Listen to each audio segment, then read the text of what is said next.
హల్లెలూయా. దేవుని పరిశుద్ధ నామానికి మహిమ ఘనత ప్రభావములు యుగయుగములు ఎల్లకాలం కలుగునుగాక. పిల్లరా, మెస్సియా ప్రార్థన మందిర కుటుంబ సభ్యులకు ఆయా మాధ్యమాల ద్వారా ఈ వాక్యాన్ని వింటున్నటువంటి ఆత్మీయులని మీ అందరికీ మా ప్రేమ వందనాలు తెలియజేసుకుంటున్నాను. రండి, ప్రభు యొక్క అరుణోదయ దర్శనం వాక్యం కొరకు ప్రభు యుద్ధం మనం కనబడదాం. యెషయా గ్రంథము 59వ అధ్యాయము మొదటి వచనము. యెషయా గ్రంథము 59వ అధ్యాయము మొదటి వచనంలో మాటను ధ్యానం చేద్దాం. రక్షింప నేరకు ఉండినట్లు యెహోవా హస్తము కురుచు కాలేదు, విననేరకు ఉండినట్లు ఆయన చెవులు మందము కాలేదు. మీ దోషములు మీకును మీ దేవునికిని అడ్డముగా వచ్చెను. ఆమేన్. పిల్లరా, దేవుని యొక్క వాక్యము మనతో ఎప్పుడు ప్రతిరోజు మాట్లాడుతుంది. ప్రతిరోజు ప్రభు యొక్క వాక్యాన్ని మనం ధ్యానిస్తున్నాం, వింటున్నాం. ప్రభు యొక్క మాటలను మనము గైకొనడానికి మన వంతు మనం ప్రయత్నాలు చేస్తున్నాం.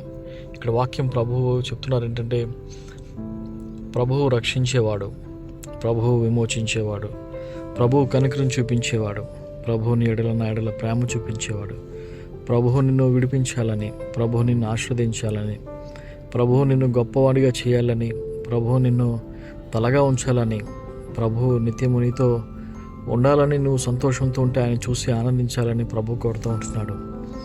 పిల్లలు గమనించండి, ప్రభు యొక్క స్వభావము, ప్రభు యొక్క మరి ఆయన తత్వం, మనస్తత్వం మనకి ఇందులో కనబడుతుంది. ప్రభువు రక్షించేవాడు.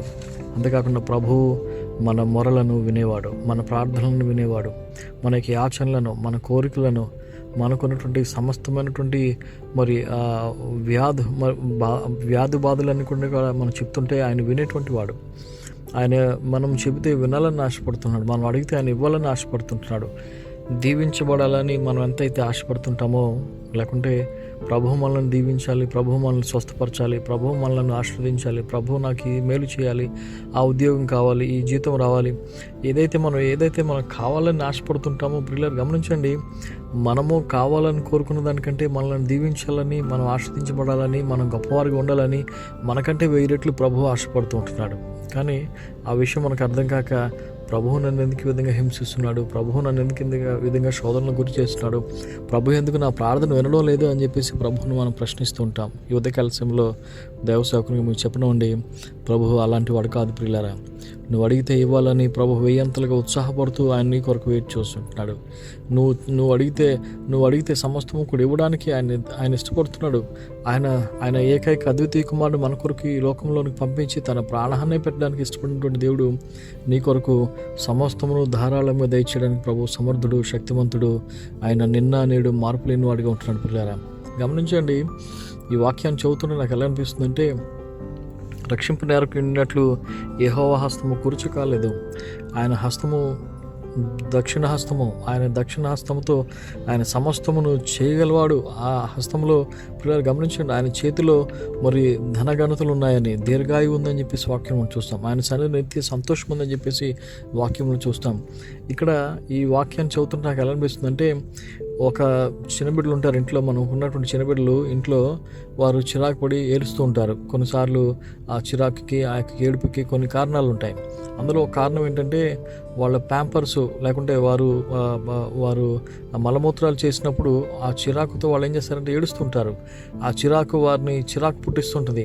అది ఒకలాగా వారికి అనీజీగా ఉంటుంది. కాబట్టి వాళ్ళు ఏం చేస్తారంటే చాలా ఏడుస్తుంటారు, చిరాకు పడుతుంటారు. ఎప్పుడైతే మనము ఆ తల్లిదండ్రులుగా తీసుకుని బిడ్డలు మరి వారు ఆ విధంగా చిరాకు చేశారని చెప్పేసి బిడ్డలు మనం విడిచిపెట్టాం. కాబట్టి ప్రభు కూడా అలాగే పాపులను ప్రభు ప్రేమిస్తున్నాడు, కానీ పాపాన్ని ప్రభు ప్రేమించడం లేదు. ఇక్కడ చిన్నబిడ్డలు మరి ఆ విధంగా చిరాకు చేసుకున్నారని చెప్పేసి చిన్నబిడ్డలు మనం విడిచిపెట్టాం. చిన్నబిడ్డలు చేసుకున్నట్టు ఆ చిరాకు నుండి ఏం చేస్తాం, మనము శుభ్రం చేసి తిరిగి మరలా వారికి వస్త్రాలు ధరించేసి మనం తిరిగి మరలా మనం ఎత్తుకుంటాం, మనము ముద్దులాడుతుంటాం. పిల్లలు గమనించండి, ఇక్కడ కూడా ప్రభు ఏమంటున్నాడంటే, నీకున్నటువంటి పాపంలో, నీకున్నటువంటి ఆ యొక్క ఈ పాప ఊపిలో, నీకు అంటుకున్నటువంటి ఈ యొక్క లోకపు మాలిన్యంలోంచి నువ్వేం చేయాలంటే తండ్రి ఎద్దకు వచ్చి, తండ్రి నన్ను కడుగు అని చెప్పేసి అడిగినప్పుడు నీ సమస్త పాపాలను ప్రభు కడుగుతుంటున్నాడు. తిరిగి మనలను ఆయన చంక పెట్టుకుని ఆయన మనల్ని మోయడానికి ఇష్టపడుతుంటున్నాడు. ఈ ఉదయకాల సమయంలో ఆయన నీ ప్రార్థన వినడానికి ఇష్టపడుతున్నాడు. పిల్లరా, నువ్వు చెబితే వినడానికి, నువ్వు అడిగితే చేయడానికి, నువ్వు ఆశించింది ప్రభు నీకు ఇవ్వడానికి ఎప్పుడూ సిద్ధంగా ఉంటున్నాడు. ఈ ఉదయకాల సమయంలో మా పాపాలు ఒప్పుకొని ప్రభు అడుగుదాం. ప్రభువా, నన్ను క్షమించు, నా అపరాధం నన్ను క్షమించు, నీ బిడ్డగా నీ సందులో నీకు ఇష్టానుసారిగా నేను జీవించడానికి నాకు సహాయం దయచే. ఇదిగో అడ్డుగున్న సమస్తాన్ని నేను కొట్టివేస్తున్నాను, నాకు వద్దు ప్రభు అని చెప్పేసి వాటిని విడిచిపెడుతున్నాను అని చెప్పేసి ప్రభు దగ్గర మనం అడిగినట్లయితే ప్రభు మన ఎడల కృప చూపిస్తున్నాడు. అటు కృప కలిగిన వారిగా ప్రభువును మనం మహింపడదాం. దేవుని యొక్క దీవెన మనం పొందుకుందాం.